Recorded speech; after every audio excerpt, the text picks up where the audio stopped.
Muy buenos días a todos, señorías, queridos amigos.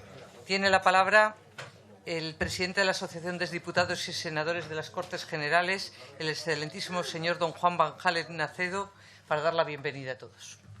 Muchas gracias, señora presidenta. Nos reunimos hoy para recordar aquellas primeras elecciones generales democráticas del 15 de junio de 1977, hace ya, y parecía que no pasaba el tiempo, 40 años. La Asociación de Diputados y Senadores de las Cortes Generales no podía estar ausente en esta conmemoración que supone nada menos que uno de los primeros compases de nuestra transición, ahora incomprendida por algunos adanes de la política que creen desde la presunción y la desmemoria que han descubierto un Mediterráneo alzado desde cero, sin pasado, que parecen no reconocer el gran reto de concordia y generosidad que representó aquel tiempo nuevo de recuperación democrática para todos y desde todos sin exclusiones. Nuestra asociación intenta con este acto reconocer y rendir homenaje a quienes desde entonces, tanto en el Congreso como en el Senado, construyeron y construyen con responsabilidad nuestra historia de cada día, precisamente en el lugar donde se residencia la soberanía nacional. La legislatura tras legislatura, las mujeres y los hombres que han ocupado escaños en las dos cámaras de las Cortes Generales han dado lo mejor de su saber y voluntad en el servicio al pueblo español, una labor a veces poco reconocida, pero siempre entusiasta y entregada. En todo caso, no buscaban el reconocimiento, sino la satisfacción del deber cumplido. Con unas u otras mayorías de diferentes ideologías y sensibilidades, con gobiernos de distinto signo, el parlamentarismo ha representado y representa el corazón democrático de una vieja nación que nos une a todos en un servicio público común. Las mujeres y hombres de aquellas primeras Cortes Generales de la democracia y quienes le sucedieron hasta hoy a través del tiempo prestaron y prestan lo mejor de sí mismos en la construcción del edificio legislativo de nuestro país como sucesores de quienes se afanaron en ese menester desde aquellas Cortes de Cádiz, inicio de nuestra historia constitucional. Una historia tan vulnerada y difícil entre largos periodos de autoritarismos, dictaduras, asonadas y crueles guerras fraternas que se sucedieron a través del siglo XIX y la primera treintena del XX, treintena larga.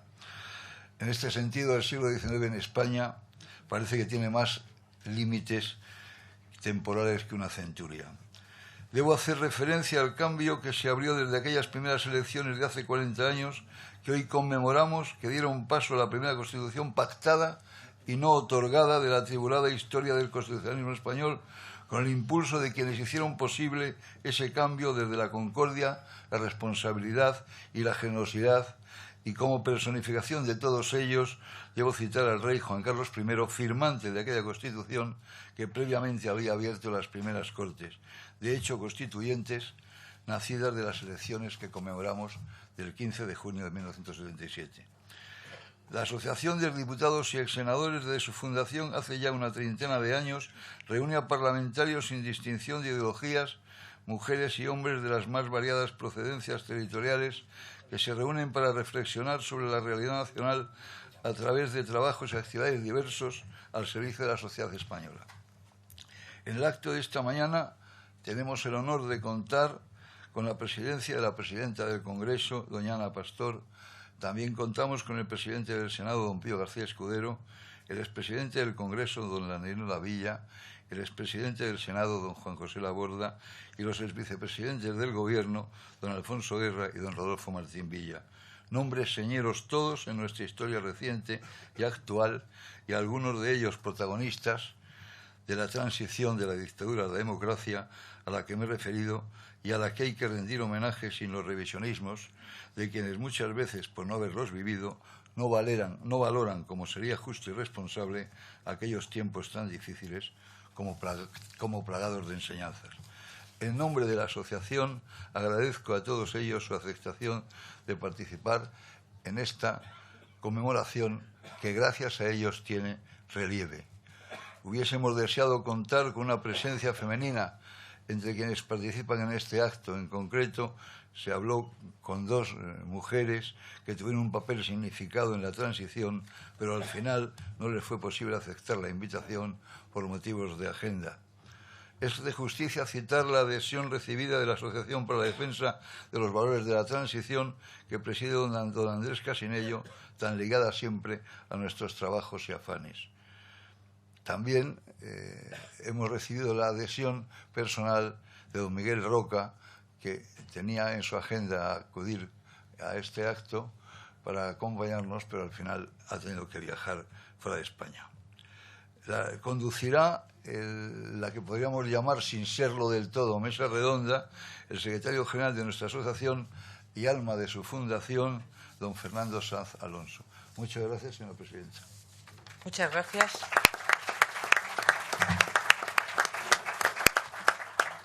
Tiene ahora la palabra el excelentísimo señor presidente del Senado, don Pío García Escudero, para hacer el acto de inauguración. Luego nos tendrá que abandonar por motivos de agenda. Adelante.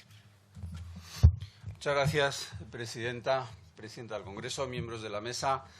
Amigas y amigos, me cabe, y es un honor, participar en este acto porque la Asociación de Diputados y Senadores de las Cortes Generales se suma a la conmemoración del 40º aniversario de las elecciones del 15 de junio de 1977. Y debo decir, para ser sincero, que esta no es una tarea fácil. No, porque en la mañana de hoy se van a escuchar los testimonios y las reflexiones de 4 personalidades históricas, en el mejor sentido de la palabra, de la talla de Landelino Lavilla, Alfonso Guerra, Rodolfo Martín Villa y Juan José Laborda. Por los decisivos acontecimientos que entonces tuvieron lugar, sucediéndose con un ritmo vertiginoso, 1977 fue un año trascendental para la historia de España. Trascendental porque, en definitiva, posibilitó la transición política hacia el sistema democrático que hoy disfrutamos. Y afirmar esto supone una absoluta obviedad para quienes hoy nos hallamos en esta sala Campoamor del Congreso de los Diputados, tan obvio como lo es también para las generaciones de españoles que fuimos, testigos y partícipes directos de aquella época.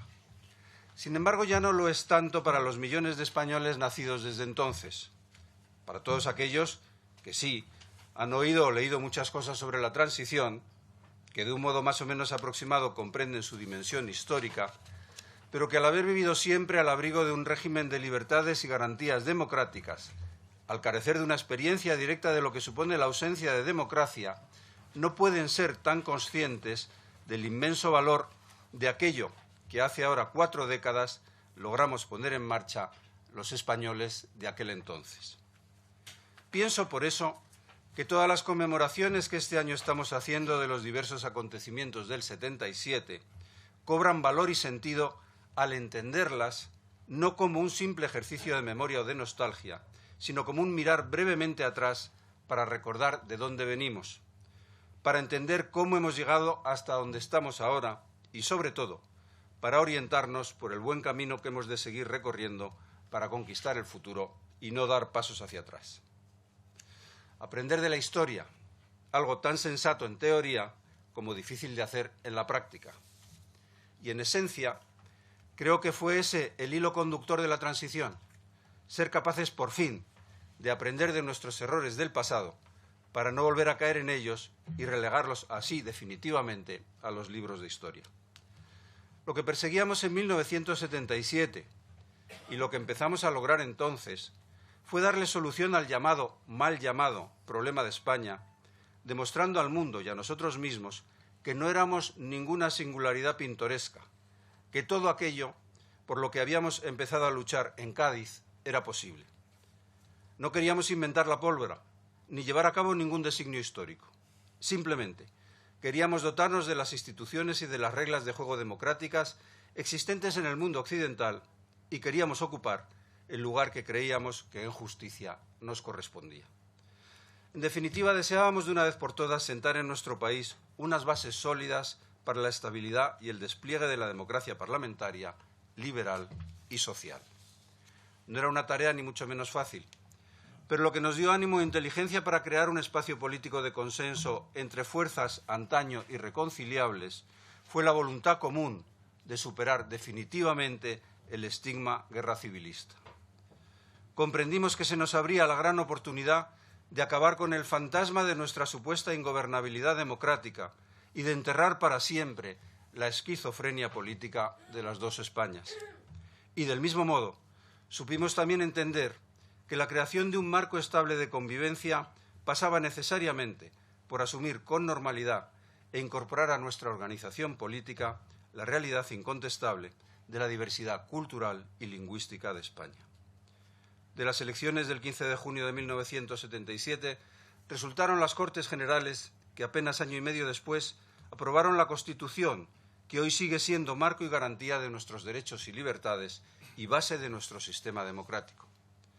Y no quisiera dejar pasar esta ocasión sin expresar un emotivo recuerdo de quienes tan brillantemente ostentaron la presidencia de cada Cámara en aquella legislatura constituyente: Fernando Álvarez de Miranda y Antonio Fontán. Aquellas elecciones del 77 se realizaron en unas condiciones de libertad y de pluralismo por las que pocos hubieran apostado apenas un año antes. Y a fecha de hoy, 40 años después, me parece importante enfatizar que cuando recordamos aquel día o cualquiera de los acontecimientos de 1977, no estamos refiriéndonos a hitos ni a mitos, en lo que pueda creerse o no, sino a verdades de hecho. Hechos que, por supuesto, son susceptibles de análisis en los que caben todas las perspectivas, pero en los que en ningún caso es tolerable la falta de rigor, ni mucho menos el burdo negacionismo. Por supuesto, cada cual es muy libre de realizar los juicios de valor que estime oportunos, pero me parece que poner en duda el valor de la transición es tanto como poner en duda el valor de aquello que la transición hizo posible, es decir, nuestro vigente sistema democrático parlamentario. Y asimismo hay que decir que lo que pasó no fue fruto ni de la casualidad ni de la necesidad, sino de la voluntad. Una voluntad manifiesta en el ansia de democracia de una sociedad madura, en el sentido de la responsabilidad de sus representantes políticos y en la firme determinación de sus máximos líderes, el rey don Juan Carlos y Adolfo Suárez. Aquello salió bien porque se supo hacer bien. Y me parece muy didáctico recordar eso como ejemplo de que en política los mejores resultados suelen obtenerse combinando en sus justas proporciones buena intención, inteligencia y sentido de la realidad. Y eso vale para todas las épocas. Así que por mucho que haya cambiado el mundo en las últimas 4 décadas, sigue siendo un consejo de plena actualidad. Como de modo similar, es también actual y pertinente a las circunstancias de hoy refrescar en la memoria colectiva esas poderosas razones que nos impulsaron a construir la democracia en nuestro país. Y hoy, transcurridos 40 años, podemos decir con motivos que la democracia sigue siendo el mejor sistema para garantizarlas. Dije antes que ningún determinismo histórico nos abogó inevitablemente hace 40 años al triunfo de la democracia. Por la misma razón, tampoco está escrito que nuestra democracia tenga definitivamente garantizada supervivencia. Por eso la actividad política practicada con respeto a la pluralidad y con sentido de lealtad al interés general sigue siendo lo que mejor puede ayudarnos a proteger y reforzar nuestro sistema de derechos y libertades. Y me parece, pues, que el mejor modo de concluir esta intervención es reivindicar el valor fundamental de la representación parlamentaria para la salud del sistema democrático.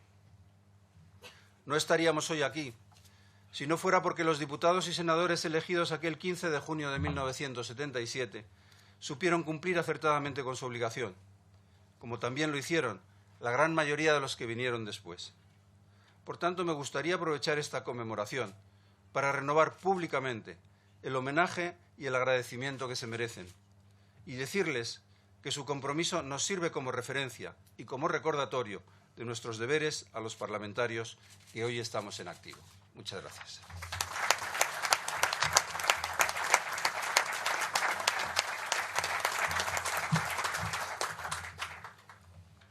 Muchas gracias. Excelentísimo señor presidente del Senado, excelentísimos señores exdiputados y senadores de las Cortes Generales, señorías, señoras y señores. Es un placer lo saben bien, compartir con todos ustedes, con figuras tan significativas para la historia de nuestra democracia, esta mañana, que han querido venir a glosar y a compartir su valiosa experiencia personal y el significado de un acontecimiento tan trascendente como las elecciones generales de 1977. Agradezco muy sinceramente la iniciativa de la Asociación de Diputados y Senadores y de su presidente, de Juan Van Halen, y a su secretario general, a don Fernando Sanz, y a todos los que forman parte de esta gran familia que son los exdiputados y exsenadores, que para mí serán vitalicios, aunque no lo diga la Constitución, con perdón, porque formaremos parte siempre de la historia de España. El núcleo del acto de hoy lo constituirá una mesa redonda en la que van a participar don Landelino Lavilla, don Juan José Laborda, don Rodolfo Martín Villa y don Alfonso Guerra. 4 personalidades que desempeñaron un papel muy relevante en los primeros tiempos de nuestro sistema democrático y que aportarán sus valoraciones sobre aquel miércoles del 15 de junio del 77, el día en que los españoles concurrimos a las urnas con el propósito de dar paso a una España nueva, regida por autoridades democráticas y decidida a fundar sus libertades mediante la elaboración y aprobación de un texto constitucional. Es un honor para este Congreso de los Diputados y para el Senado contar con el testimonio de quienes representan lo más admirable y generoso de nuestra historia reciente, esa transición que nos condujo hasta aquí, a una nación moderna, integrada en la Unión Europea y con un alto desarrollo en materia de derechos ciudadanos y de protección social.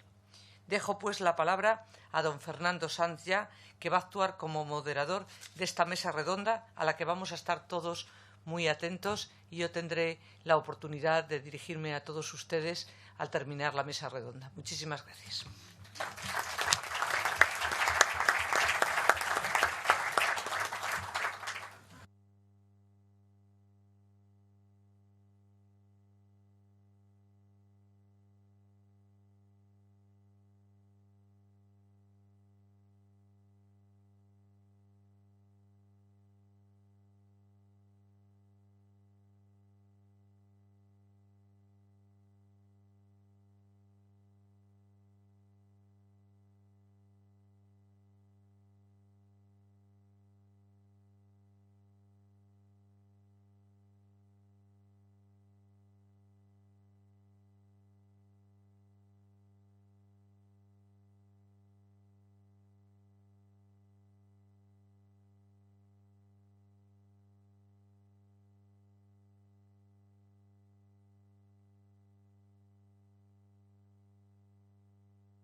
Buenos días.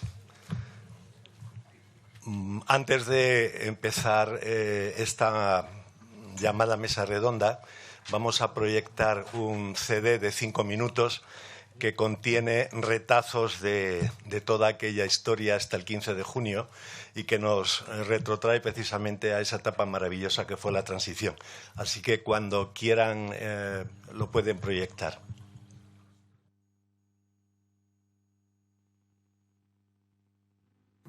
Total de procuradores que integran la Cámara, 531.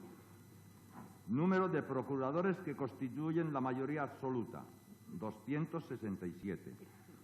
Total de procuradores presentes, 497.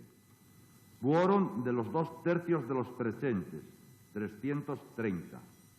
Votos afirmativos, 425. Votos negativos, 59. Abstenciones, 13.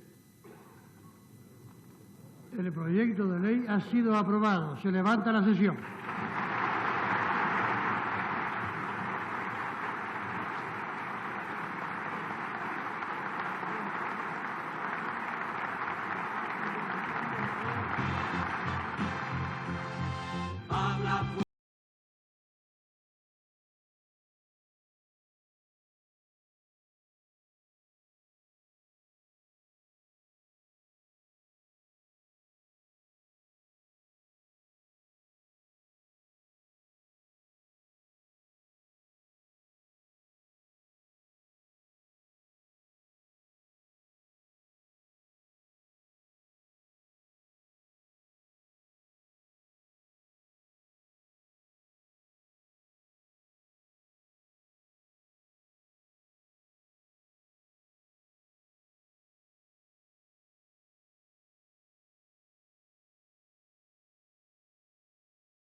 con la venia presidenta.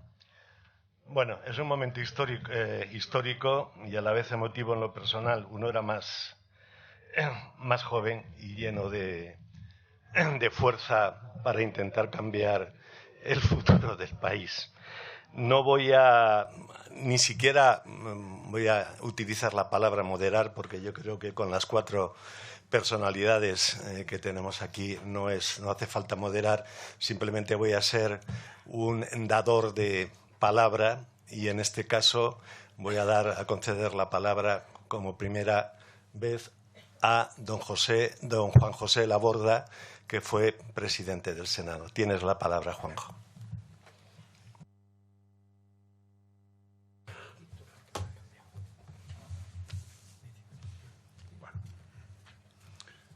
Señora presidenta, distinguidos amigos, señorías, señoras y señores, pensaba yo en mi casa, al redactar este texto, si tiene algún significado que estemos aquí 3 senadores constituyentes por un solo diputado de aquella legislatura. Bien, es verdad que Landelino y Rodolfo, aunque ambos tengan filiación cristiana y democrática, han sido menos monógamos que Alfonso y que yo, en lo que reza fidelidades de Cámara e incluso de partido político. De manera que nosotros dos, Alfonso, tenemos segura la salvación eterna, por no haber caído en la apostasía política, una inclinación propia de este tiempo de sustituciones de pareja, de ideología e incluso de peluquero. Impulsado por este algún significado, voy a hablar del Senado Constituyente y de algunos senadores de aquel tiempo. No es memoria histórica, sino tan solo historia. Por comparación, un modesto saber que resulta de leer las actas y diarios de sesiones de las primeras cámaras parlamentarias. Seré breve, porque la historia es un cuento de nunca acabar, y escogeré 2 momentos estelares de aquel Senado. Para empezar, aquel Senado tenía casi los mismos poderes legislativos que el Congreso de los Diputados, como constaba en la ley de la reforma política de 4 de enero de 1977. Sin embargo, los 207 senadores electos y los 41 senadores reales no tenían todavía cámara propia. El Palacio de la Plaza de la Marina Española, la más antigua sede parlamentaria de España, que había servido de sede del partido único del dictador, tardaría aún un tiempo para que sea rescatado de su sino por los representantes de soberanía nacional. Hasta entonces, el Senado se reunió en una sala del 2º piso del edificio del Congreso, propio de diputados e impropio de damas y caballeros que efectivamente éramos cámara alta, es decir, la que está en piso arriba del Congreso. Salvo en la calidad del mobiliario, el Senado se constituyó con las mismas trazas que el Congreso de los Diputados. A la hora de formar la mesa de edad de una y otra Cámara, la verdad, tuvo mala suerte el gobierno de Adolfo Suárez, sobre todo de cara a los sectores ultras del franquismo, vigilantes de los símbolos de lo que se venía encima. La mesa de edad del Congreso contaba con 2 comunistas, Dolores Ibarruri y Rafael Alberti, los veteranos, y con 2 socialistas, Andrés Eguíbar y Josep Pau, los más jóvenes. En cuanto al Senado, los de mayor edad fueron Manuel de Irujo, nacionalista vasco, ministro con el gobierno de Largo Caballero, y Justo Martínez Amutio, socialista, colaborador de don Francisco Largo Caballero y comisionado en la elección de don Manuel Azaña a la presidencia de la República. En cuanto a los de menos edad, un regionalista canario, Miguel Cabrera, y un socialista por Burgos, que fui yo. Veteranos y jóvenes éramos gente educada, y seguro, como así fue, que nos pusimos corbata, los varones, y que la pasionaria impresionó por su señorial porte. Pero aún así, una norma gubernamental dispuso que presidirían las mesas de edad el diputado y el senador que antes entregara el acta en la oficina de las Cortes recién elegidas. Por supuesto, resultó que Modesto Fraile y Rafael Cabo Ortega llegaron los primeros a entregarlas, ambos elegidos por la cercana y poco poblada Segovia. Y por aquellas carreteras radiales, ni con un Ferrari se les podía dar caza, de modo que cundó la tranquilidad en las filas gubernamentales al saber que la geografía y la demografía estaban de su parte. Fueron elegidos Fernando Alba de Miranda y Antonio Fontán, presidentes del Congreso y del Senado, pero estaban en una forzosa interinidad. Ambos presidentes, que aprovecho para rendirles un homenaje a su recuerdo, aparecen así en los diarios de sesiones de aquellos días: el presidente interino del Congreso o el presidente interino del Senado. Las cámaras carecían de reglamentos. Funcionaban con unas, entre comillas, normas provisionales de la presidencia de las Cortes, redactadas por el presidente de las Cortes, don Antonio Hernández Gil, un eminente jurista que no concurrió a las elecciones y que fue designado senador real por el rey, el mismo que lo nombró para presidir aquellas Cortes por un real decreto. Su cargo es la expresión perfecta de la dualidad del momento. Legalmente estaba por encima de los presidentes electos de ambas cámaras. Como se ha visto, la versión según la cual la transición estuvo controlada y programada debe referirse tal vez a que los diputados y senadores fuimos todos, sin faltar ninguno, a la carrera de San Jerónimo para hacer las cosas propias de nuestra condición. O tal vez se refiera a ese mismo día, cuando todo comenzó, fue nada menos que el 13 de julio, miércoles, que como es bien sabido, en la Santoral se venera a San Esdras y a San Silas. Creo que también a don Landelino, San Landelino. La prueba definitiva de nuestra sumisión colectiva a la ley del candado constitucional. Me refiero ahora a dos momentos estelares del Senado elegido el 15 de junio de 1977, y lo haré con un poco más que con titulares. En cualquier caso, recomiendo la lectura de lo sucedido en los diarios de sesiones de entonces. Primer momento: la veloz tramitación y efímera aprobación de la primera ley de la democracia preconstitucional. El 7 de octubre de 1977, a las 11:15 de la mañana, el gobierno del presidente Suárez presenta por primera vez un proyecto de ley.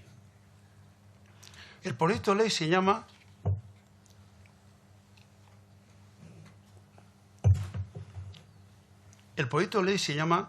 Regulación con carácter provisional de las relaciones entre el Congreso y el Senado en el ejercicio del control parlamentario del Gobierno.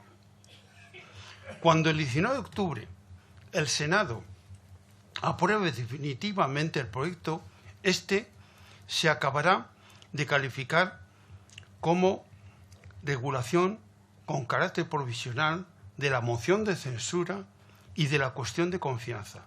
Y lo que pasó durante los 12 días de tramitación se podía calificar como la incubación del consenso. Esta historia tiene una causa inmediata.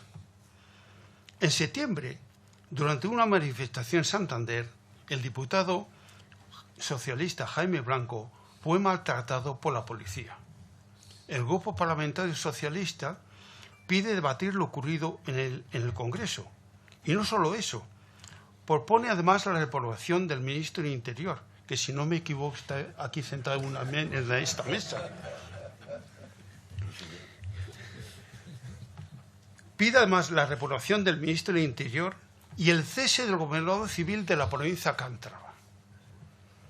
Aunque el partido gubernamental UCD se opone a la iniciativa socialista con el argumento de que la ley para la reforma política no prevé esas capacidades de destitución para las cámaras, los restantes grupos parlamentarios apoyan a los socialistas. El Congreso tendrá que votar una especie de censura al gobierno. A los 4 meses de elegidos los representantes parlamentarios, los distintos grupos políticos tienen la ocasión de poner al gobierno, por razones muy distintas, ante el abismo de perder una votación trascendental. Es la primera vez que la legitimidad democrática chocará con la legalidad vigente. También es la contradicción más importante que tiene el proceso denominado de la ley a la ley, que consistía en pasar de la dictadura al Estado constitucional. Una experiencia de transición política sin precedentes, que aparece aún más difícil por cuanto el partido que defiende ese proyecto no tiene mayoría en el Congreso, aunque sí la ha logrado en el Senado en las elecciones del 15 de junio. Léanse los días de sesiones y sentirán emociones auténticas, no simples escenas virtuales de acción. Hace años yo publiqué 3 artículos sobre aquellas sesiones parlamentarias en 2 periódicos y allí reflejé el gran lío político que estaba detrás del proyecto de ley. Ahora les voy a leer lo que escribí sobre la intervención de Santiago Carrillo en el debate de totalidad de aquel proyecto.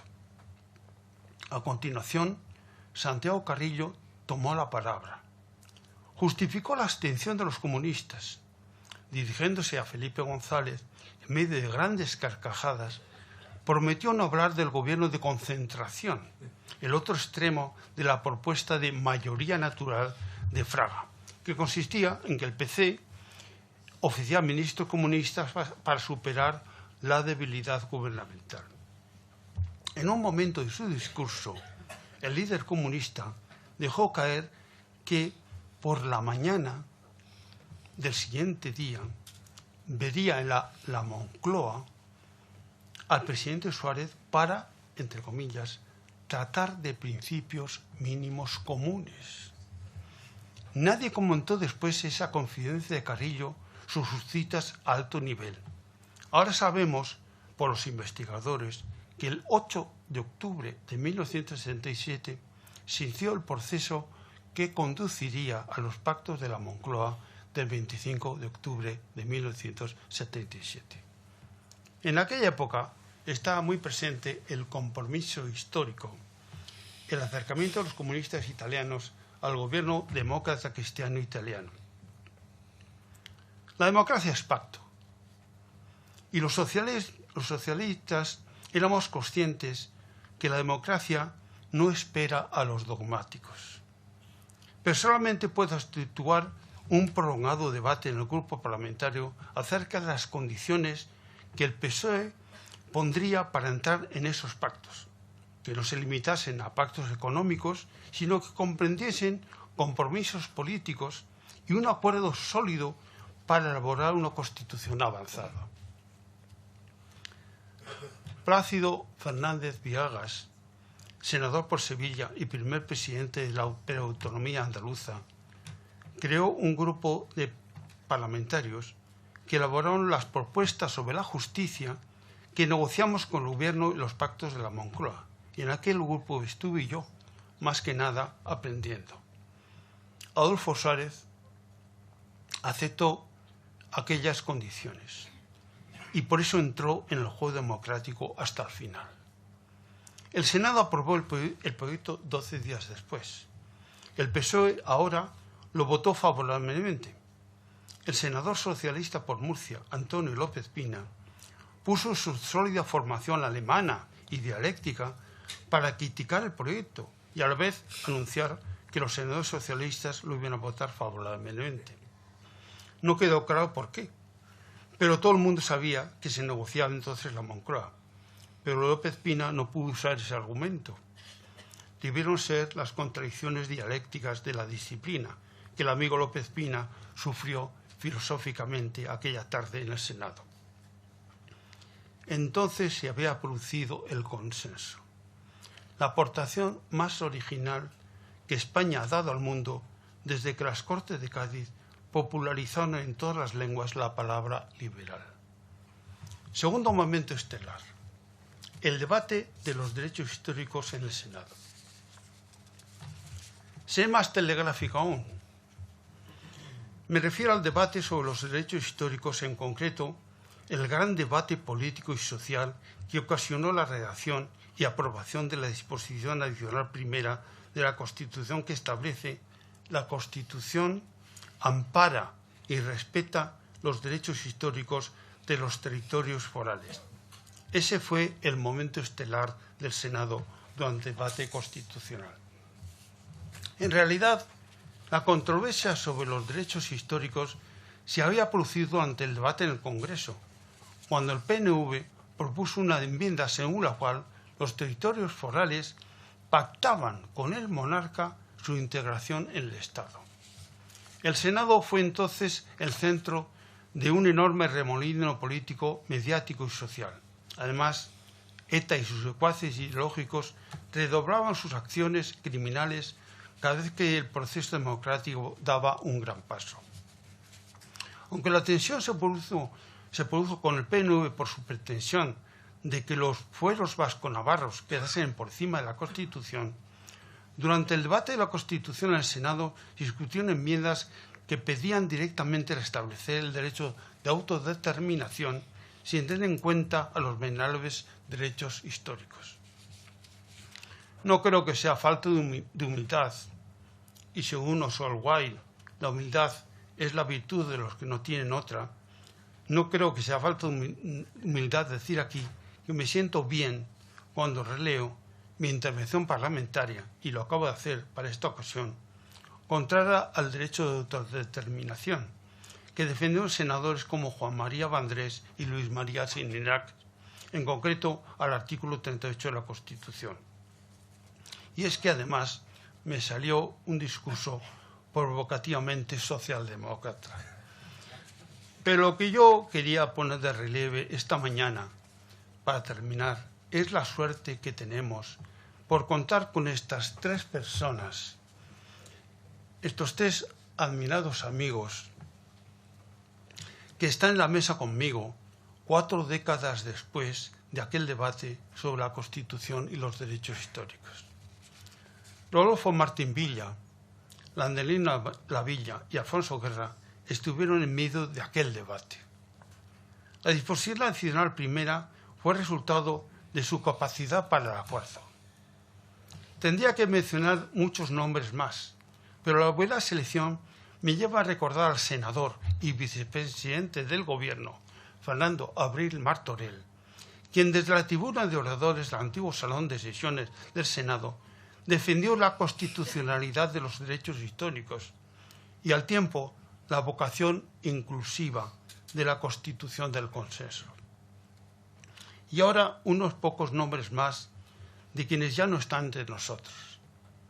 Gregorio Pérez Barba, que estuvo sufriendo con los derechos históricos hasta la aprobación de la Constitución. Ramón Rubial, que además de vicepresidente del Senado, era vicepresidente del órgano preautonómico del País Vasco y sufrió también por ello. Joaquín Satrústegui, senador por Madrid, quien intentó con su enmienda que los nacionalistas vascos aceptaran plenamente la Constitución. Antonio Jiménez Blanco, portavoz de un CD en el Senado, que lo intentó también y que fue durante toda su vida un convencido de las virtudes cívicas del consenso. Cito aquí otra vez a Juan Mari Vandrés. Años después de aquel debate, en una reunión conmemorativa del referéndum que aprobó la Constitución, Vandrés manifestó con emocionada sinceridad que la Constitución de 1978 era una buena Constitución, incluso amparando y respetando los derechos históricos. 2 nombres más de senadores constituyentes que finalmente están con nosotros. Michel Unceta Uzcanga, el portavoz del PNV en el debate de la Constitución. Hace unos años participé con él en un encuentro en Bilbao sobre la transición democrática y el Estatuto de Autonomía de Euskadi. Michel Unceta reconocía que la decisión primera de la Constitución había sido clave para el posterior desarrollo de la autonomía en el País Vasco. Finalizo con el nombre del senador por Tarragona, Josep Subirats Piñada. Toda su vida, una vida apasionada con la democracia y la justicia social, se ha distinguido también por su compromiso en defensa del autogobierno de Cataluña y de los demás pueblos de España. Si de alguien puede decir que es mi maestro en asuntos parlamentarios, es Pepe Subirats. Aprendí de Subirats que la democracia necesita de un compromiso con las ideas y que su moral los lleva a buscar siempre acuerdos fundamentales. Aunque puede parecer antigua e imperfecta, esta moral democrática sigue siendo necesaria 40 años después y hoy más que nunca. Salud, amigos Subirats. Salud y libertad para todos ustedes. Muchas gracias.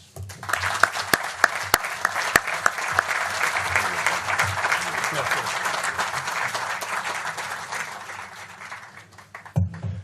Muchas gracias, Juanjo, por tu lección de historia, que comprende muchas cosas y muchos matices. Tiene la palabra don Landelino Lavilla, que fue presidente de esta casa.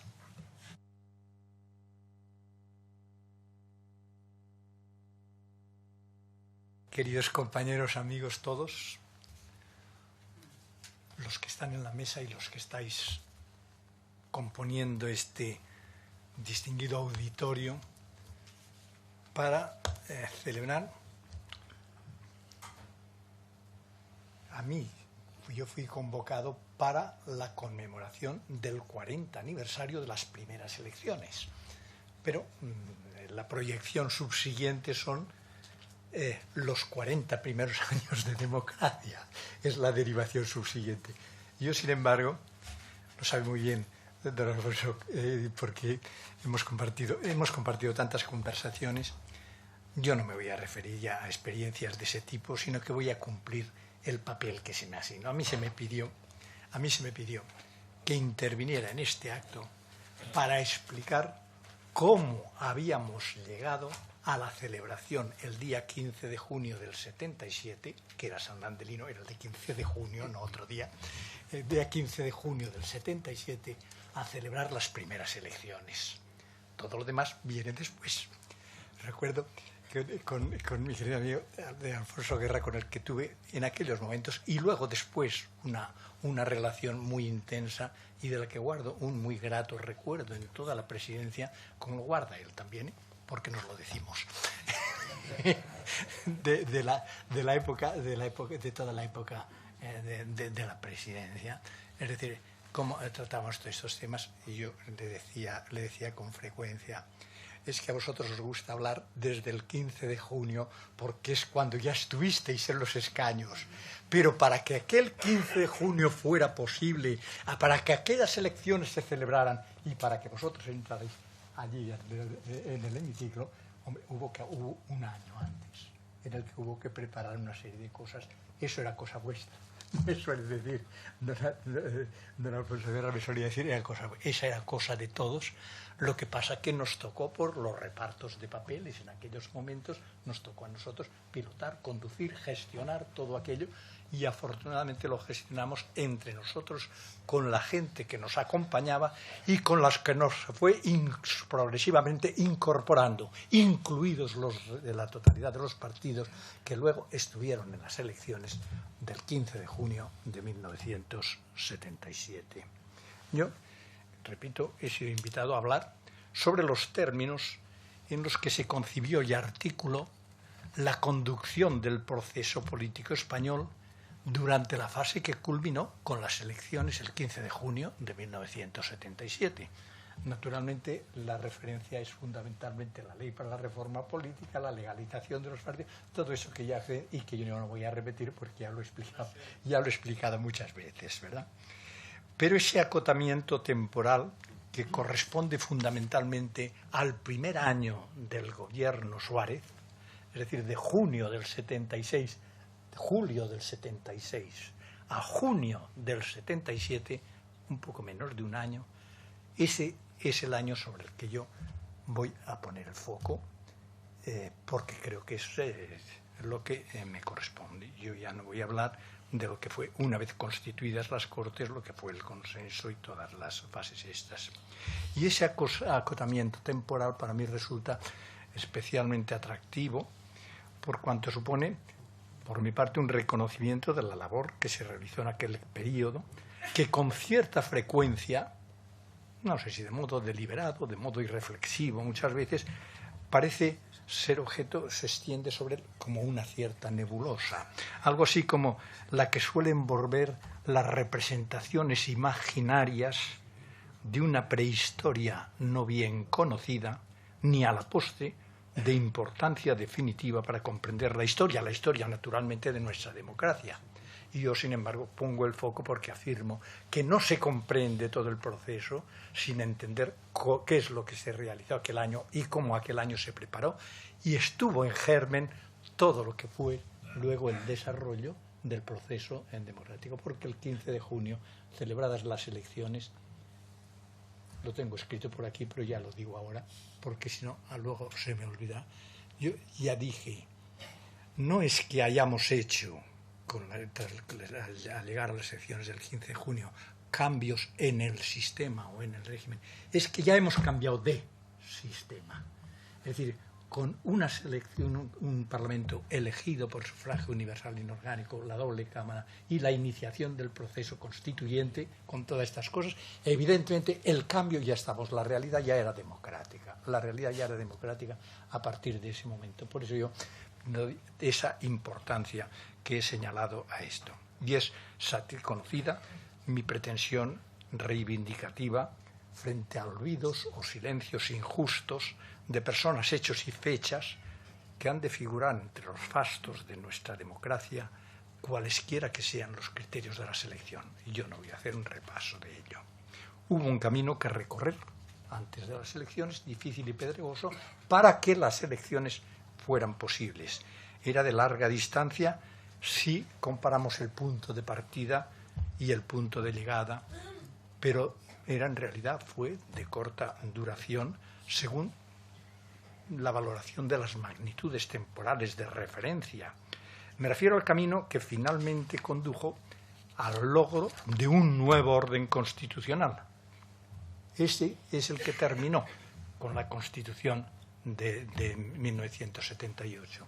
Pero se inició el periodo constituyente a partir de un año en el que transitamos de forma que pudiera iniciarse el periodo constituyente en condiciones favorables.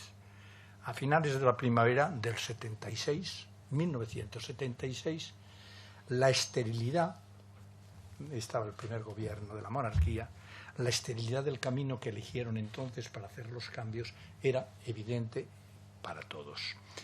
Aquella comisión mixta del Gobierno y del Consejo Nacional del Movimiento que empezó a retocar esta ley y se tomaba el artículo de la ley de Cortes, etc., evidentemente aquello no conducía a nada. No extrañó, por consiguiente, que el día 3 de julio España tuviera un nuevo presidente de gobierno.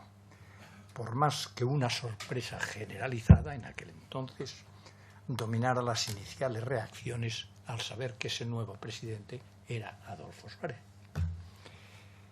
Su nombramiento, como lo había sido en su momento el de Torcuato Fernández Miranda dentro de las Cortes, es decir, una vez que terminó el periodo de Antonio Hernández Gil, se nombró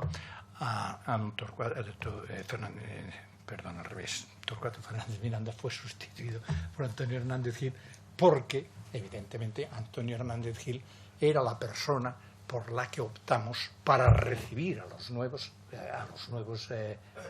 diputados que iban a incorporarse a través del proceso electoral que anunciamos a la semana de tomar posesión aquel gobierno.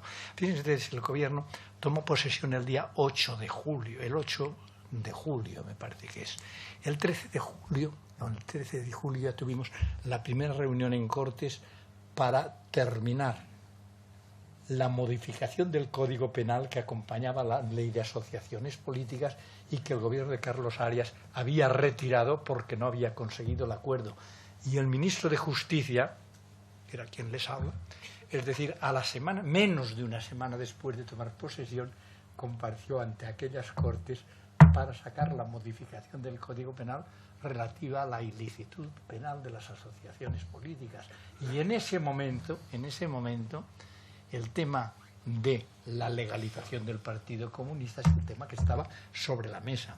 Ese tema estaba sobre la mesa entre el presidente Suárez y yo y algunos más, pero estaba en el trasfondo de las dificultades que había para hacer aquellas modificaciones, porque todos pensaban, ¿y será posible legalizar? ¿Será posible legalizar?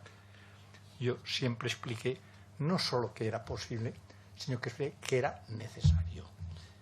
Era necesario por el bien del proceso que iniciábamos. Hombre, y porque mantenerlo en la clandestinidad era primar al partido que se quedaba en situación clandestina, como era el PC. El PC debía incorporarse. Y además tenía que cumplir una finalidad que la cumplió en las elecciones del 15 de junio y le gustaba mucho a su secretario general que yo le dijera, tu papel histórico ha sido cerrarnos el espectro político por la izquierda. De manera que todos aquellos partidos más extremistas que había, etcétera, se quedaron fuera. Igual que por la derecha hacía la misma reflexión respecto del presidente de Alianza, que sin embargo no la recibía con agrado. Santiago Carrillo sí la recibía, pero no el presidente de la Alianza Popular, que consideraba que el papel que tenía que hacer era el que hacíamos nosotros. Y yo me convencí a decir, mira, las cosas son como son. Y en el momento en que estamos, la historia es la que es. El papel histórico que a ti te corresponde es meter el máximo de derecha posible en el sistema. El papel histórico que correspondía a Santiago Carrillo en aquel momento era cerrarnos el espectro parlamentario por la izquierda y en todos aquellos grupos maoístas, trotskistas, etc. Es decir, os recordáis lo que era la situación en aquellos momentos. No puede decirse que el primer gobierno de Suárez fuera bien recibido, no lo fue, ni que despertaran entusiasmos, pero bastaron, y lo digo hablando en términos de días, de semanas, si quieren, ni siquiera de meses, bastaron unas primeras actuaciones, unas primeras decisiones claras y vigorosas para que progresivamente la confianza sustituyera la reticencia y los temores se trocaran en esperanzas. Por los que estaban dentro, por los que estaban fuera, por los que tenían que venir de fuera y por los que desde dentro tenían que incorporarse al orden democrático que tratábamos de formular. La declaración del gobierno, de hecho que tomamos posesión el día 8 de julio, el día 16 de julio, hicimos una declaración programática del gobierno y en esa declaración programática se expresaban cosas tales en su literalidad como devolución de la soberanía al pueblo español. Acércate al micrófono porque quejas de que no se escucha. Bueno, pues sí, para acercar tendré que acercar esto, ¿no? Entonces tengo que acercarme yo a la mesa. Pero estoy acostumbrado a hablar con un poco más de distancia porque domino mejor el auditorio, ¿verdad? Pero, repito, sigo. ¿Se me oye bien o no se me oye bien? ¿Se me oye bien? Bueno, yo voy. Ahora se me oye bien. Ahora se me oye bien. Pues muy bien. Pues se anunció, como digo, la devolución de la soberanía al pueblo español. Se anunció una amnistía el 16 de julio, para los delitos políticos, excluidos en aquel momento los delitos de sangre, porque realmente hicimos una operación en la que la prudencia y la audacia fueron adecuadamente compatibilizadas a medida que el proceso avanzaba. Entonces, el 30 de julio, en La Coruña, porque aquel era Año Santo compostelano, en La Coruña se aprobó el decreto ley de la amnistía de julio. Y yo recuerdo en aquel momento, es decir, el ministro del Interior, que son temas que yo era de Gobernación en aquel momento. Ya sé que cambió, pero todo el mundo lo sabe, que ha sido ministro del Interior. ¿Cuánto quieres que esté? 5 minutos como máximo. Bueno, pues en cinco minutos como máximo yo diré que hicimos aquella declaración del Gobierno, que con aquella declaración del Gobierno empezamos a funcionar bien, que a primeros de septiembre compareció Adolfo Suárez a dar cuenta de la ley para la reforma política. No voy a decir que convertimos la ley de reforma política en ley para la reforma política, y la importancia es la significación del cambio de preposición. Y unos días de eso fue el día 10 de septiembre. El día 15 de septiembre, que era la apertura de tribunales, el ministro de Justicia, ante el rey, que compareció, estuvo en la apertura de tribunales, hizo la exposición más dogmática, más doctrinal del cambio político al que íbamos. La justicia en el Estado de Derecho se titulaba el discurso de inauguración del año judicial en aquel 1976. Bueno, formulamos el principio, supremacía de la ley, es decir, Estado de Derecho, y además yo quiero ahora proclamar, yo no voy a hacer menciones de personas, pero sí sin reservas, que aquel gobierno, presidido por Adolfo Suárez e impulsado y alentado naturalmente por nuestro rey, acreditó su prudente decisión y su audacia medida. Las actuaciones se siguieron sin mengua nunca de la firmeza con que servimos nuestras convicciones y el riguroso proyecto de ellas derivado, pero con la flexibilidad necesaria. Aprobado el Gobierno la ley para la reforma política, en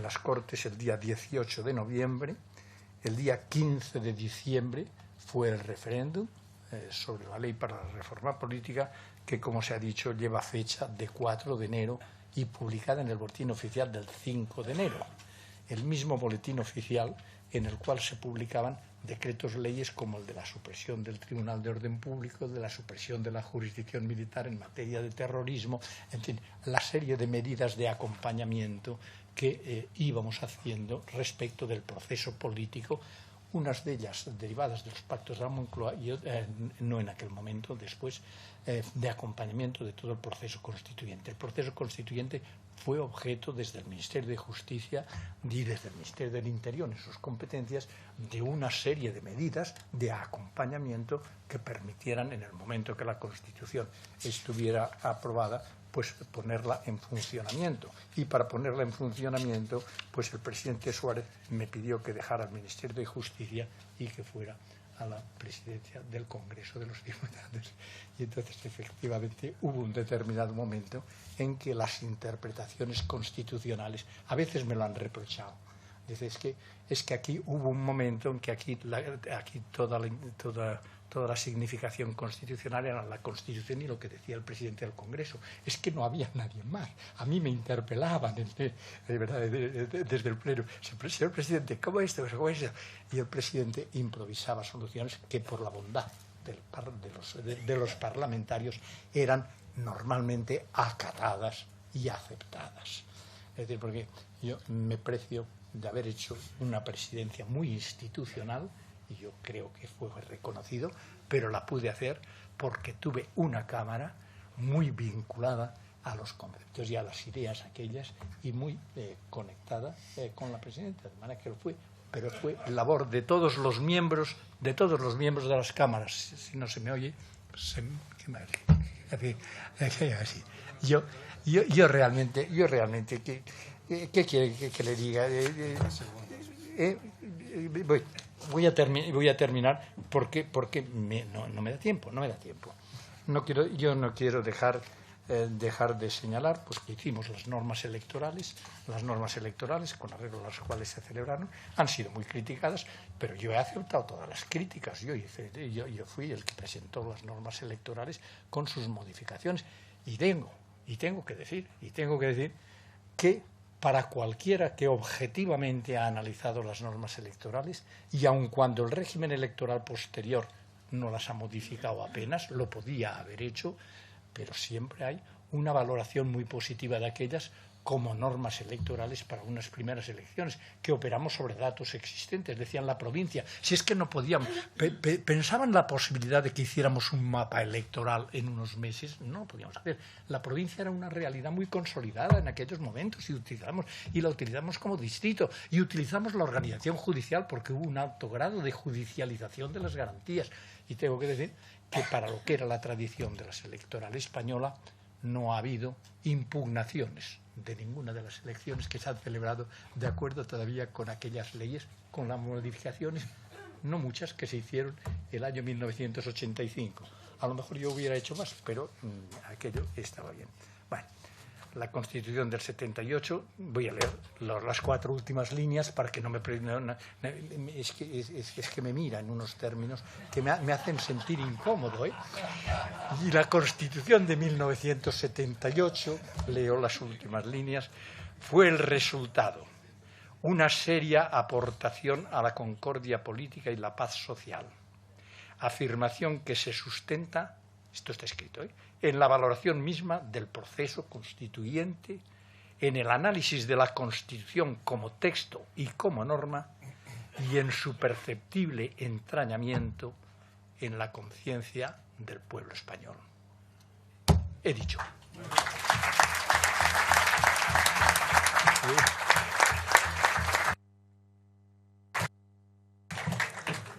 Gracias, Landelino.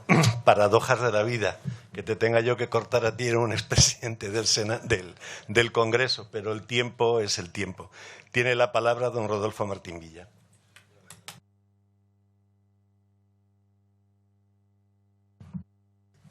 Moderador, que con el fin, entre otras cosas, de no chocar demasiado con el micrófono y se me oiga, poder hablar de pie. Señora Presidenta, compañeros de la llamada mesa, ¿Cuadrada, rectangular?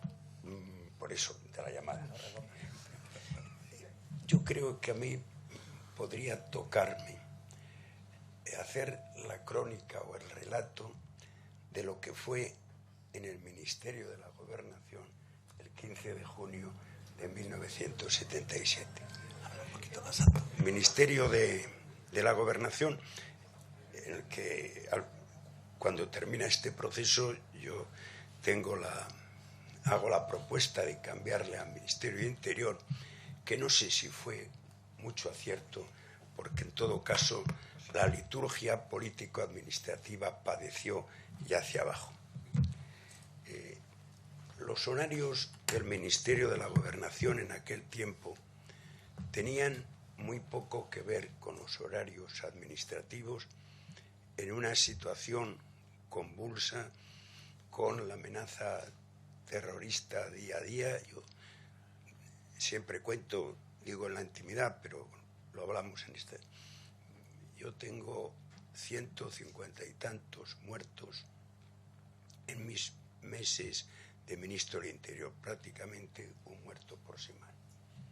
Y aquello nos condicionaba. Bien es verdad que el proceso que ha contado Landelino nunca estuvo condicionado ni siquiera por el terrorismo. Seguramente yo era el que ponía un poco los pies en la tierra y modificaba o trataba de que se modificara el calendario. Pero aquel proceso, en su comienzo y en su destino, estuvo desde el principio bien definido. Otra cosa es que nos acomodáramos. Por eso, en ese sentido, desechen ustedes aquella idea de que aquello fue un conjunto de improvisaciones, de que hoy no sabíamos lo que teníamos que hacer mañana, pero tampoco se crean, porque la propia naturaleza de la cosa lo hubiera impedido, que no sabíamos cómo aprobar aquella asignatura día a día, porque había que acomodarse. En ese sentido, alguien se ha atrevido a escribir que ya el rey Juan Carlos y Adolfo Suárez, siendo gobernador civil de Segovia, se reunieron en un restaurante, supongo que el de Cándido, y que sobre una servilleta de papel ya diseñaron, tuvo que ser el año 1968, con todo el detalle posible, el proceso de la transición. No se lo crean. Primero, eso resulta increíble. Increíble en sí mismo, increíble incluso por las virtudes, y no digo los defectos, pero también las limitaciones de las dos personas aludidas, que tienen ya un puesto en la historia de España suficientemente importante para no querer magnificar con cosas increíbles lo que realmente no podía ser cierto en sí mismo.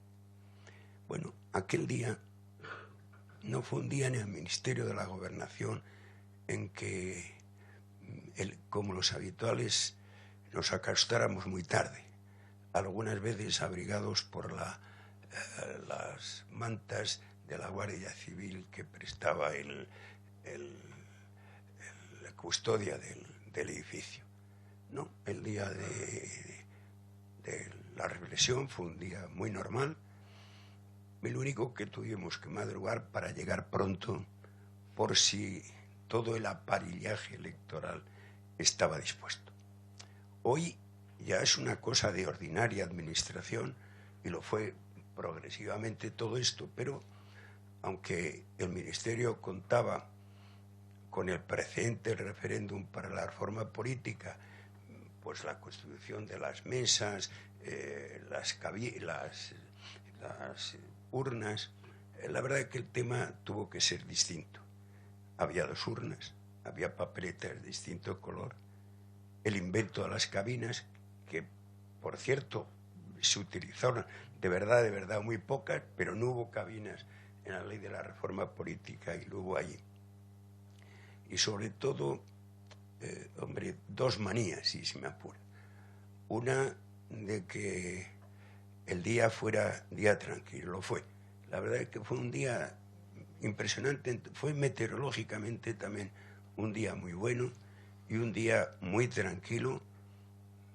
Pensemos que teníamos al terrorismo luchando contra las urnas y eso podía haberse también planteado aquel día. No, hubo algunos problemas menores, yo diría más petardos que explosivos, pero algunos hubo.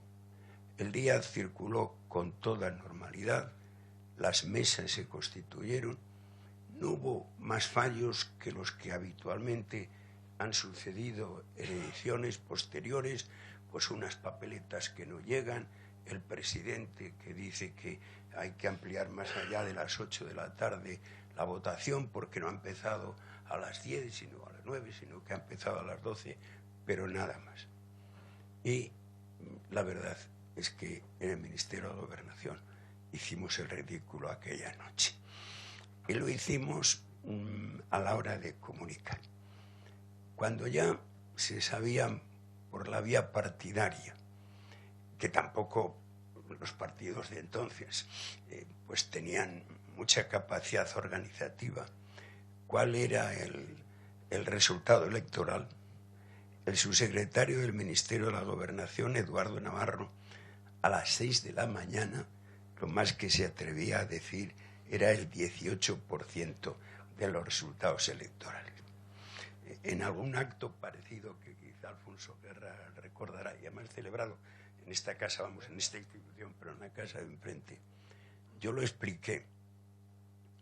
Y es que, lo ha dicho Landelino Lavilla,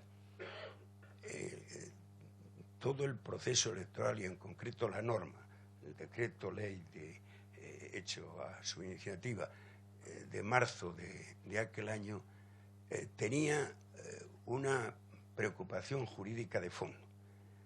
Preocupación jurídica y soluciones jurídicas de fondo que se incrementaron en el sistema actual, que es la ley orgánica, que es del año 86, me parece, 85, que pienso, por lo que he oído, que el director de la orquesta de esa ley electoral le correspondió a Alfonso Guerra.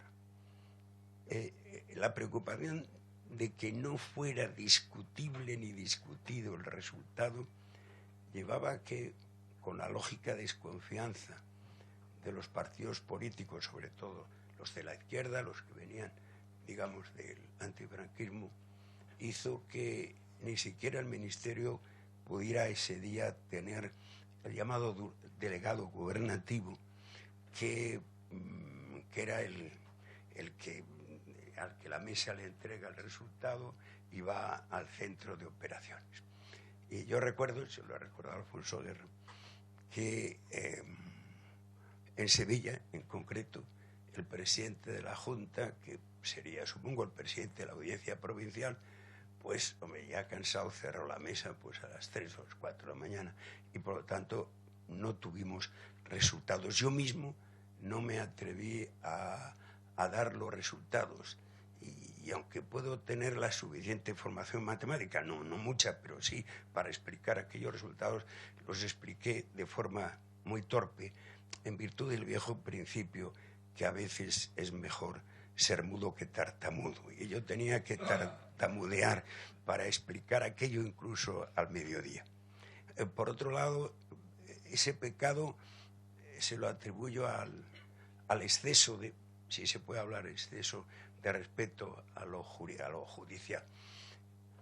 Respeto que, insisto, que ha continuado y es el que hoy funciona. El otro fue un acto de endogamia informática, porque la Dirección General de Correos, que entonces dependía del Ministerio, que era Correos y Telecomunicación, y la Dirección General de Tráfico, que sigue dependiendo del Ministerio, no sé si con razón, pero sigue estando allí, me dijeron, tenemos una capacidad informática de primera y por lo tanto somos muy capaces de diseñar el proceso y además tenemos las máquinas para... Hicimos, como digo, el ridículo, pero en todo caso fueron las primeras elecciones en las que, por mucho que mi amigo Peridis me pusiera en sus dibujos de viñetas del país el puchero encima, la verdad es que no se discutieron los resultados y es una cosa que yo creo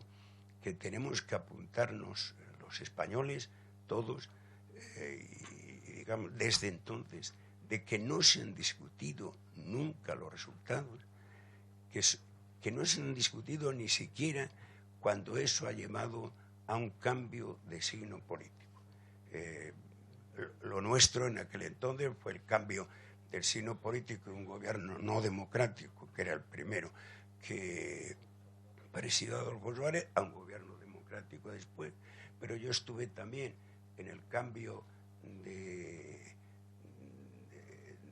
cuando el PP alcanza el poder ejecutivo, el gobierno, en 1987, no se discutió nunca.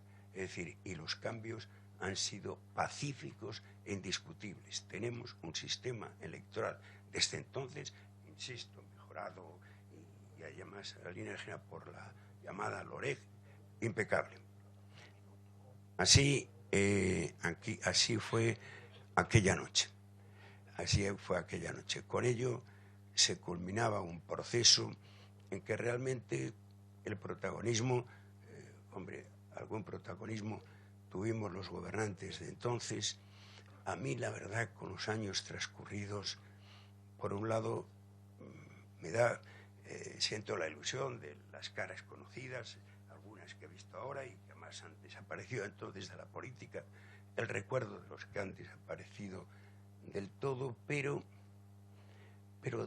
también algunas veces pienso, tenía 41 años, 42, voy por 82 para 83, si en vez de hablar de historia, objetivamente de historia, de una historia de la que podemos sentirnos orgullosos, yo ya de mí mismo digo, si no estoy hablando de mi arqueología personal, que ya no es estar en la historia, sino en la arqueología. En todo caso, y no es insistir en cuestiones del oficio, tuvimos grandes amenazas. A finales de enero de aquel año es el único momento, que yo lo creía así, que se nos iba el proceso de las manos. Y por lo tanto, cuando acabó aquel día, el día que tratado de relatar, pensé que como a todos los enemigos del proceso y en primera línea el terror, le habían ganado las urnas. Yo creo que era un día como para festejarlo con mucha alegría. Nada más y muchas gracias.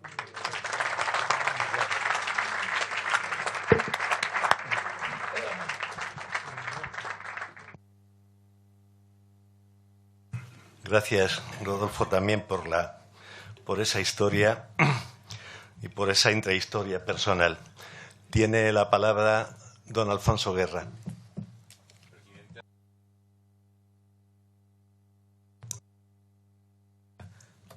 Queridas amigas, queridos amigos, quiero agradecer a todos los presentes por acompañarnos en este acto y especialmente a la Asociación de Exparlamentarios por tener la deferencia de invitarme. Procuraré no caer en un tono solemne, pero el hecho que evocamos hoy merece toda solemnidad. Mirando los rostros de los supervivientes, sobre los cuales el tiempo ha impreso su huella, más conocidos unos, menos afamados otros, todos igual de valientes, nos encontramos hoy unidos por el mismo recuerdo que poco a poco se desvanece. Y es que para millones de españoles, los más jóvenes, la gesta de la transición pertenece a la historia. Os hablo a vosotros y a cuantos nos oigan para lograr que la historia se confunda con el recuerdo. Cuando hacemos con este acto sonar las campanas de la celebración, es para que ellos las oigan, pues para ellos suenan. A la nación española se le atribuía la condición de gran imperio en el siglo XVII. Pronto comenzó a declinar, con algunos intentos de redención.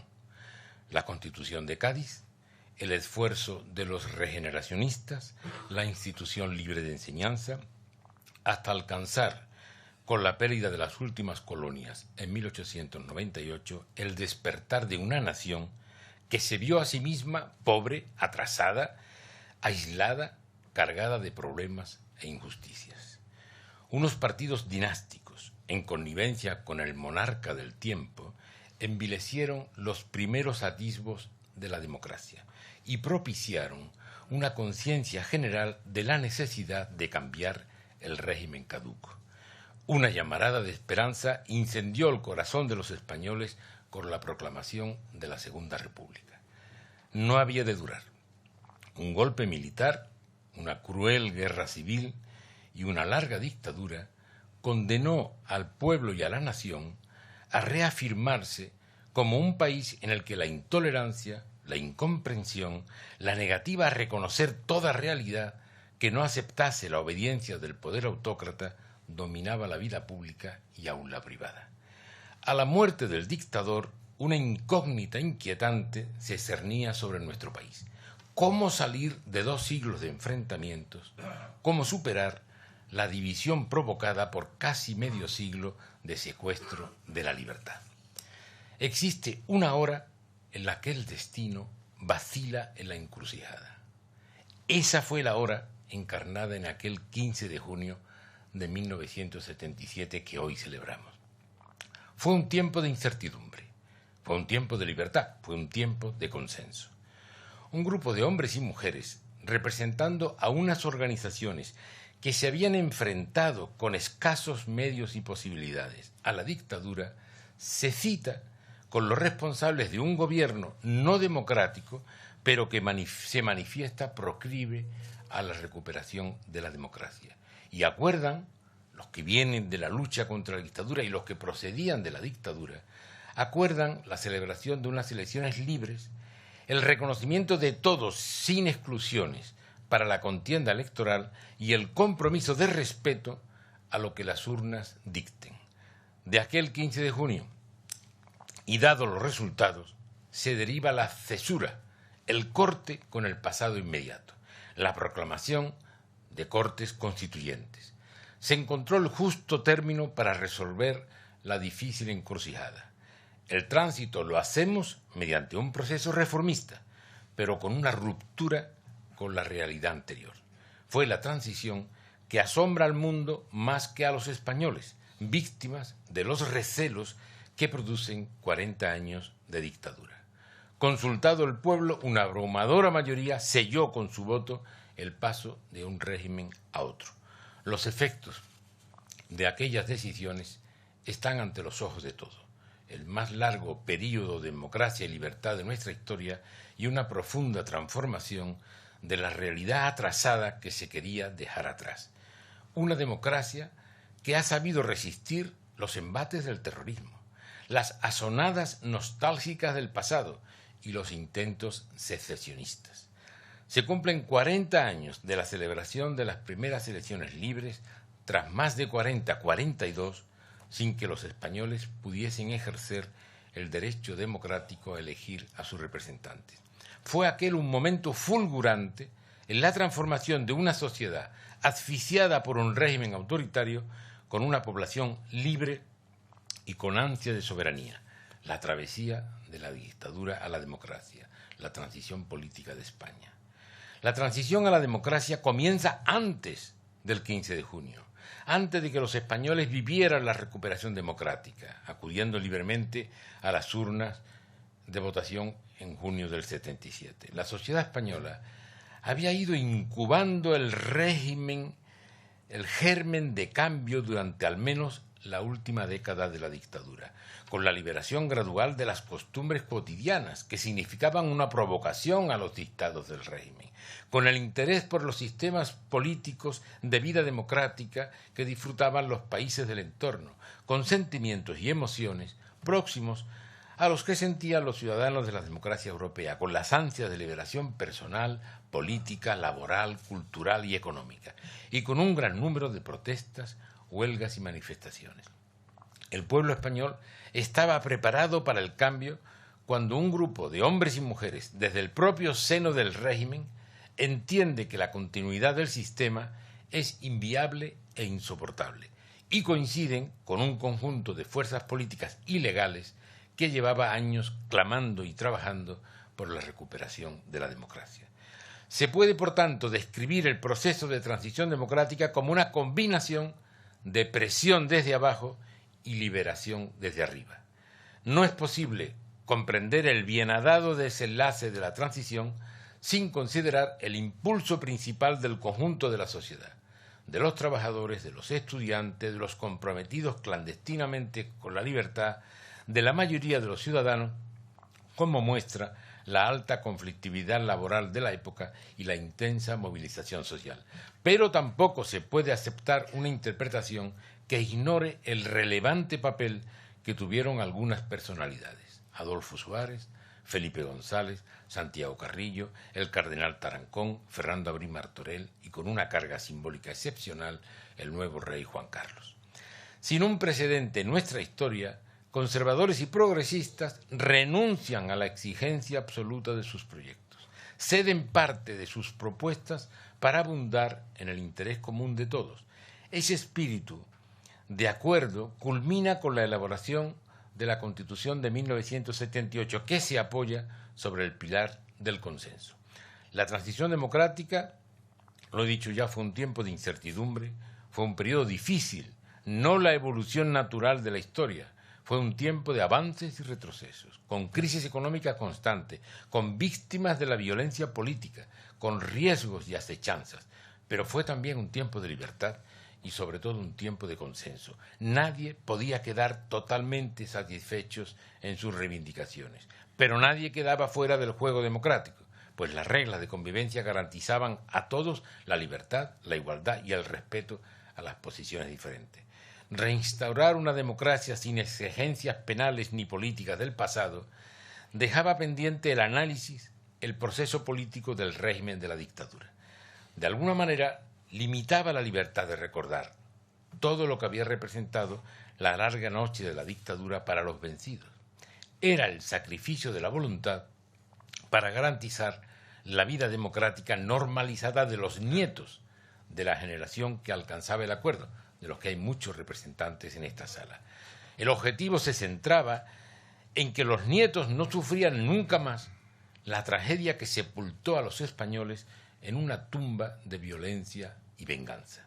Se conocía bien quiénes originaron la tragedia y cuánta violencia produjo, pero se trataba en la transición de mirar hacia el futuro en paz, aunque sin olvidar el pasado.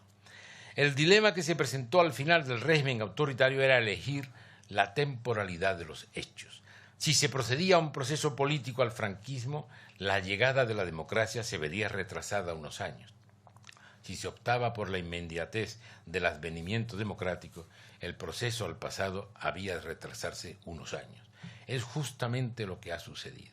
En 1977 se recuperó la democracia. 20 años después, proliferaron las urgencias por conocer en una gran mayoría. La conciencia colectiva de la sociedad española ha sabido medir la cronología de la evolución. Se han planteado los problemas cuando la sociedad estaba dispuesta a enfrentarlos. Ella ha organizado autónomamente la cronología del desarrollo democrático, con independencia de las propuestas de organizaciones y liderazgos políticos. Al paso de los años, algunas voces se alzaron en posiciones críticas con la transición. Están en su derecho, pero a mi parecer son erradas. Se presume por algunos que en aquel trance no se llegó todo lo lejos que se debiera, mientras algún sector opina que se anduvo demasiado camino.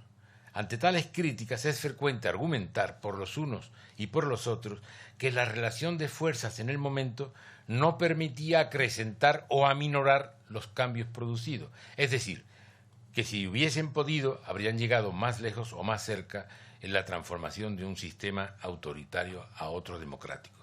No me parece acertado el razonamiento. A mi modesto entender, se hizo lo que convenía a España y a los españoles. Un tramo más que satisficiera a los progresistas, un tramo menos que diera cumplimiento a los deseos de los conservadores, hubiera supuesto que uno u otro sector de la población no habría aceptado el pacto constitucional, reproduciendo la división de las dos Españas glosadas por los poetas. A mi parecer se encontró el punto medio que ha favorecido una larga etapa de libertad y prosperidad en España desconocida en nuestra historia. 4 décadas después, se ha producido un renovado afán de conocimiento del pasado, en parte por los mitos fabricados acerca de un supuesto pacto de silencio y de olvido, pero también en parte porque las jóvenes generaciones han sufrido lo que a veces he denominado el dolor diferido de los nietos. Quieren conocer cuánto sufrimiento se soportó en los años 30 y cómo lo vivieron sus familias.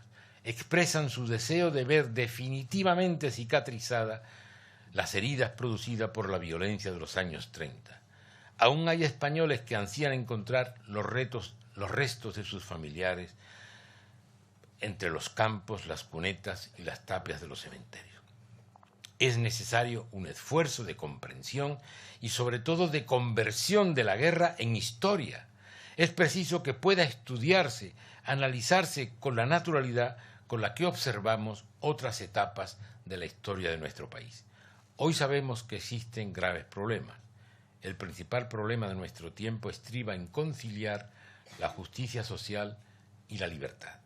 Helen Baer, con solo 20 años, antes de perecer en un campo de exterminio nazi, nos lo advirtió con precisión y tristeza. Es el drama inmenso de esta época. Nadie sabe nada de la gente que sufre. Tampoco podemos olvidar el paso de gigante que dieron los hombres y mujeres de aquel 15 de junio, que posponiendo algunos de sus principios, abrieron una tierra de consenso para situar por encima de todo el futuro de España y de los españoles. Aquí estamos, representantes de dos fuerzas políticas que fueron oponentes, pero es que aquella transición no la hicimos unos contra otros, la hicimos unos con otros. Cuando hablamos entonces, lo hacíamos blandiendo la frase inmortal de la princesa tebana Antígona, cuando Antígona decía: no he venido para compartir el odio, he venido para compartir el amor.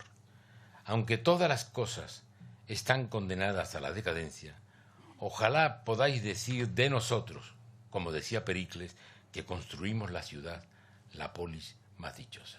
Muchas gracias.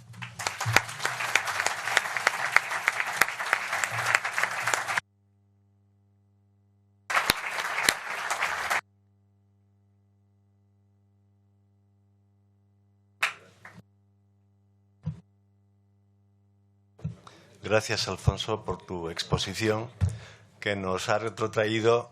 A mí, en lo personal, mientras lo escuchaba, estaba viendo mi propia vida en ese camino. Y yo quiero deciros que mientras exista una asociación como la nuestra, en la que es modélico precisamente porque practicamos ese llamado consenso, nunca votamos, todo sale por acuerdo de los diferentes miembros de la Junta Directiva, y por lo tanto vamos a seguir trabajando en ese espacio y haciendo posible que el nombre de la transición siga siendo algo perenne en la sociedad española. Gracias a las 4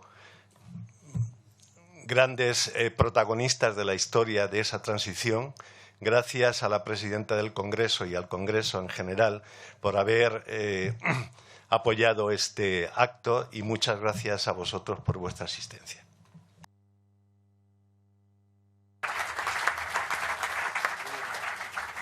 Muchas gracias. Bueno, de nuevo, muy buenos días a todos. Muchísimas gracias. Me siento, desde luego, muy honrada de haber podido estar en esta mesa escuchando nuestra historia, la historia de España, la historia más brillante, sin duda, de España, la historia de nuestra transición. Decía don Alfonso Guerra, lo hicimos unos con otros, no unos contra otros. Y que, como bien decía Antígona, lo que hay que compartir es el amor. Posiblemente nada mejor para recordar en la historia que hoy estamos construyendo, también hoy, con este acto, se construya una España tan próspera como lo que hemos avanzado en estos 40 años. Señoras y señores, queridos miembros de la Asociación de Diputados y Senadores, queridos miembros de la mesa. Hace 40 años, las agencias de información del mundo entero seguían cuidadosamente los acontecimientos de nuestro país. A nadie se le escapaba que España se enfrentaba a un escenario complejo en el que no podía saberse a ciencia cierta cómo iban a abrirse paso unas transformaciones que resultaban impostergables. Sin embargo, tras las elecciones de junio del 77, la revista Time resumió los aciertos del camino recorrido con aquel famoso número que llevaba en su portada el retrato de aquel joven Adolfo Suárez y que proclamaba en grandes letras, amarillas, por cierto, España, victoria de la democracia. El proceso que había llevado a los españoles al libre ejercicio del sufragio suscitó la admiración de toda la comunidad internacional y se convirtió en modélico para otros países interesados en superar regímenes dictatoriales y en transitar pacíficamente hacia la democracia. En facultades universitarias, yo estaba en una de ellas, en segundo de mi carrera, y en organismos especializados, España iba a ser puesta como ejemplo de una prudente sucesión de soluciones políticas, gracias a las cuales una trágica historia de divisiones y de enfrentamientos se transformó en un ilusionante proyecto de convivencia y de desarrollo nacional. Por supuesto, los elogios suscitados por aquel éxito no se referían a meros procedimientos. Aquello no era un procedimiento. Por encima de todo, fue la decisión de los actores políticos y no solo políticos, sino de la sociedad española en su conjunto, como acabamos de escuchar, al asumir sin fisuras su responsabilidad democrática, lo que imprimió a nuestra transición un carácter verdaderamente ejemplar. La democracia necesita compromisos con las ideas. Los tuvo, pero también tuvo una responsabilidad con la historia del futuro de la sociedad civil. La construcción de una democracia mostró que España contaba con hombres y mujeres capaces de hacer una política de altura. Mujeres y hombres con la madurez y el patriotismo necesarios para comprender lo que exigía aquel momento histórico, y ustedes lo consiguieron. Hombres y mujeres que hoy algunos ya no están aquí, pero que fueron capaces de subordinar todas las parcialidades a la empresa urgente de fundar la libertad y la concordia y de crear las condiciones para que España pudiese avanzar con paso seguro por el camino de la modernidad abierto en la Europa del siglo XXI. En aquella hora de decisiones muy importantes, la generosidad de muchos de vosotros que estáis aquí, de otros que no pueden ya estar, desgraciadamente, esa generosidad de los líderes políticos dispuso de un invalorable espejo para mirarse, el compromiso democrático del rey Juan Carlos I. Justo un año antes de las elecciones, durante su discurso ante el Congreso de los Estados Unidos, don Juan Carlos había anunciado el itinerario que España debía recorrer y allí había dejado muy claro el papel que deseaba que desempeñara la corona en un proceso que quedó inequívocamente presentado como la marcha irreversible hacia la democracia. Afirmó entonces don Juan Carlos: la monarquía hará que, bajo los principios de la democracia, se mantengan en España la paz social y la estabilidad política, a la vez que se asegure el acceso ordenado al poder de las distintas alternativas de gobierno según los deseos, decía textualmente, del pueblo libremente expresados. Iba a corresponder, pues, a los legisladores elegidos en el 77 diseñar un marco constitucional para esa monarquía que había de convertirse en garantía de convivencia, de pluralismo político y de institucionalidad democrática, y bajo la cual recuperaríamos los españoles el pleno ejercicio de nuestra soberanía y de nuestros derechos fundamentales. Puede decirse, en efecto, que la Carta Magna, ratificada luego en referéndum por los españoles, tradujo la voluntad conciliadora y pragmática de aquella generosa política que hizo posible la transición. Fue esa visión de la política lo que dio forma a un texto ampliamente inclusivo que propone la democracia y el Estado de Derecho como un espacio en el que cabemos todos. Una Constitución que hizo posible la realización individual y la libertad económica, que no descuida la protección de los derechos sociales y que promueve el acceso de los ciudadanos a una calidad de vida digna. Por eso reivindico la transición, reivindico la Constitución. Una Constitución que hace de la nación española el ámbito de la igualdad ciudadana ante la ley y que reconoce y defiende la riqueza cultural de las distintas regiones de España y el derecho que éstas tienen a su autonomía. Una Constitución, en suma, con la que nuestro país ha desarrollado un progreso visible y extraordinario, que nos ha dado durante 40 años estabilidad democrática y que ha impulsado el desarrollo del estado del bienestar, que nos ha colocado en la órbita de las naciones avanzadas social y políticamente, y que nos ha permitido incorporarnos a la comunidad internacional. ¿Y por qué hablo hoy también de la Constitución? Hablo porque este, sin duda, es el primer acto de lo que va a significar este año el 40 aniversario de lo que hoy conmemoramos, pero también el año que viene, el año 78, que fue clave para la democracia y para lo que hoy es España y para lo que hoy somos los españoles, hombres y mujeres del siglo XXI, pero que estamos aquí gracias a lo que pasó, a lo que ocurrió y a la generosidad del 77 y del 78. Una Constitución, les decía, que siguiendo la evolución de la sociedad ha hecho posible el reconocimiento de derechos como los que demanda una ciudadanía que es cada vez más plural y más diversa. Un país que tiene una democracia representativa y que no vamos a renunciar nunca a ella. No queremos populismos, desde luego que lo que llevan es a la situación que tienen algunos países. Una Constitución, en fin, bajo cuyo imperio España ha transformado su fisonomía y se ha convertido en el país que hoy conocemos. El Congreso de los Diputados, y les anuncio ya el día 28 de este mes, y espero que con la presencia de todos ustedes, pero especialmente con la presencia de sus majestades los reyes y del presidente del Gobierno, iniciará también esos actos conmemorativos. Espero contar con la presencia de todos ustedes y con los constituyentes, también con aquellos que llevaron a cabo esa ley, la ley que hizo posible esas elecciones del 77. A todos ellos queremos homenajearlos en el día 28 a las 12 de la mañana en esta que es su casa, en las Cortes Generales, en el Congreso de los Diputados. Pero el Congreso de los Diputados, con la ayuda de muchos de ustedes, va a programar una nutrida agenda de actividades para conmemorar el itinerario seguido por los españoles hasta lograr la definitiva implantación del sistema democrático con la ratificación en las urnas de nuestra ley. El 6 de diciembre del 2018 celebraremos los 40 años de aquella fecha por la que todos nos felicitamos, pues representa uno de los mayores logros de nuestra sociedad. una serie de hitos en el calendario nos irán recordando poco a poco que lo que somos se lo debemos a aquellos años. Nos recordarán los pasos importantes y significativos de aquel camino de apertura y de libertad. Esos días señalados nos darán ocasión de compartir con ustedes, que tienen viva en su memoria la historia, y les recordaremos a los que son más jóvenes que merece la pena conocer la historia de nuestro país. Especialmente toda la historia, pero muy importante la historia de los últimos 40 años.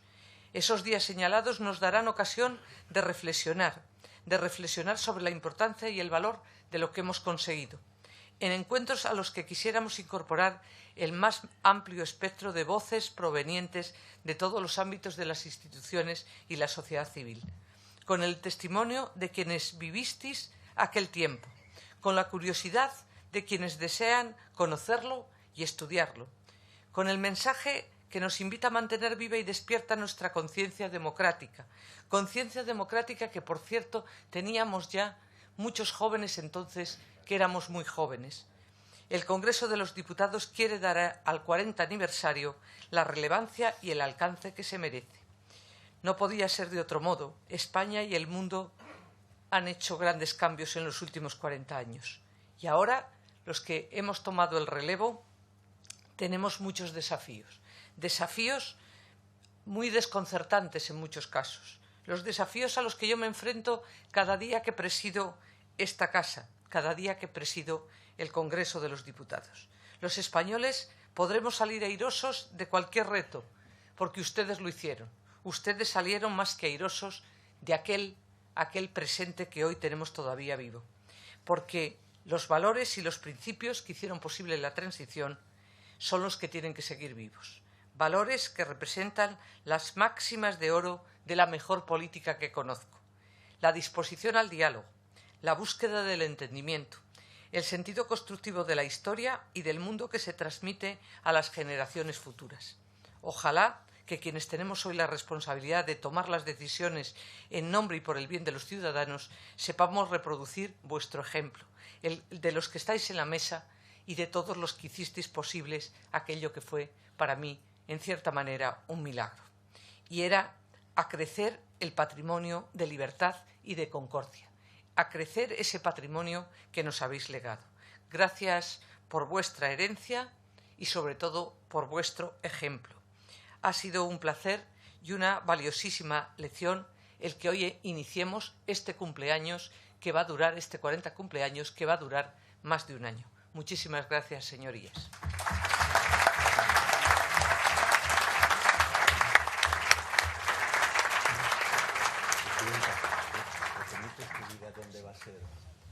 Sí, y ahora, a continuación, o bien subiendo las escaleras o el ascensor, en el hall que hay a la izquierda, y vamos a tomar un vinito español.